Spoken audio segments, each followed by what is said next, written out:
এই যে আই লুকটা দেখতেছো তোমরা, এই আই লুকটা করা যে কত পরিমাণের প্যারাদায়ক একটা বিষয়, সেটা আই থিঙ্ক মেকআপ আর্টিস্ট যারা আসো তাদের অনেক প্যারার মুখে পড়তে হয়।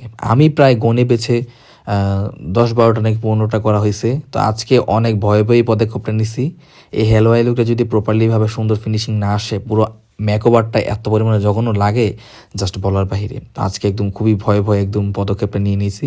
অ্যান্ড আমার অনেকদিন পরে মনে হলো যে এটা করা উচিত, আর এই ব্রাইডকে আই থিঙ্ক ভালো লাগতে পারে। তো আমিও সেই ভাবা সেই কাজ, তো আমিও শুরু করে ফেললাম। তো অনেকে আবার আইলাইনার টিউটোরিয়াল আমার কাছে চাও, তো আমি ফার্স্টে একটা জেল লাইনার দিয়ে ড্র করে দিতেছি। তোমরা জেল লাইনার দিয়ে ড্র করে কিছুক্ষণ 5 মিনিট এভাবে রেখে দিবা, দেখবা এটা একদম পুরো একদম শুকায় গেছে, এটা একদম পুরো ওয়াটারপ্রুফের মতো কাজ করে। তো সামনের ইনার কর্নারে যে কোনাটা করা হয়, তো এটাও দেখে নাও আমি কীভাবে করতেছি। আর এটা তুমি আস্তে আস্তে প্র্যাকটিস করতে করতে আই থিঙ্ক হয়ে যাবে। হ্যাঁ, ফার্স্টে ধৈর্য বাড়িয়ে করার দরকার নেই, আস্তে আস্তে আস্তে আস্তে সামনে আগাবা, তাহলে ইনশাল্লাহ ঠিক হয়ে যাবে। আর আস্তে ধৈর্যেই কোনো কিছু পারা যায় না, আস্তে আস্তে প্র্যাকটিস করবা, ইনশাল্লাহ ঠিক হয়ে যাবে। আর এই দেখতে পারতেছো হ্যালো আই লুকের যেই পিগমেন্টটা ইউজ করছি, পিগমেন্টটা কোন ব্র্যান্ডের ইউজ করছি আই থিঙ্ক মনে পড়তেছে না।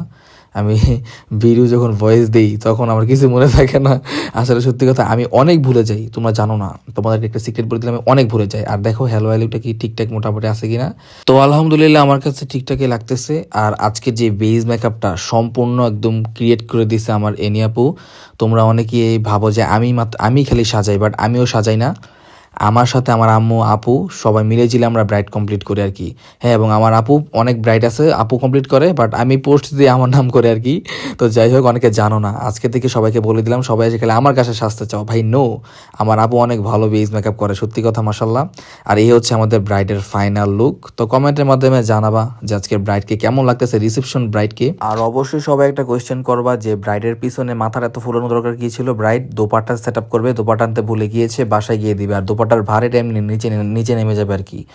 তো নেক্সট আপডেট দেখতে হলে অবশ্যই পেজটাকে ফলো দিয়ে রাখো। আজকে আল্লাহ হাফেজ, টাটা।